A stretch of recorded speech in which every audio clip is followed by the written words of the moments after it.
3 conseils pour avoir 20 sur 20 en philosophie. J'ai eu 16 sur 20, donc reste là et écoute très bien ce que je vais dire. Première chose, il faut toujours se mettre à la place du correcteur. Ça veut simplement dire quoi? Désormais, lorsque je rédige, je ne rédige plus pour moi, je rédige pour la personne qui s'apprête à lire ma copie. Deuxième conseil, il est important de mettre le sujet dans la société. Ça veut simplement dire que oublie ton cours.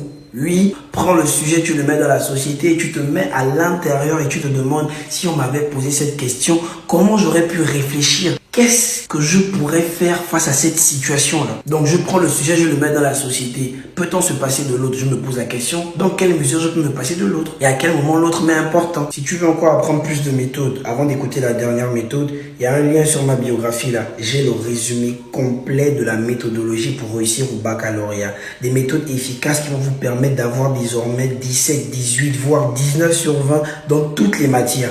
Clique juste sur le lien, je t'attends. La troisième et la dernière méthode n'est nulle autre que la fiche de révision. Faites des fiches de révision, des éléments assez simples que vous allez remettre sur un papier appelé papier Bristol. Et à l'intérieur, vous allez remettre les orientations les plus faciles à retenir en philosophie. Autrement dit, les sujets que vous avez plus reçus en salle de classe. La valeur du travail, l'importance du travail, les fonctions du langage. Est-ce que vous avez compris? Posez les questions en commentaire, laissez un j'aime et enregistrez la vidéo pour revenir la revoir. Cliquez sur le lien en biographie pour acheter le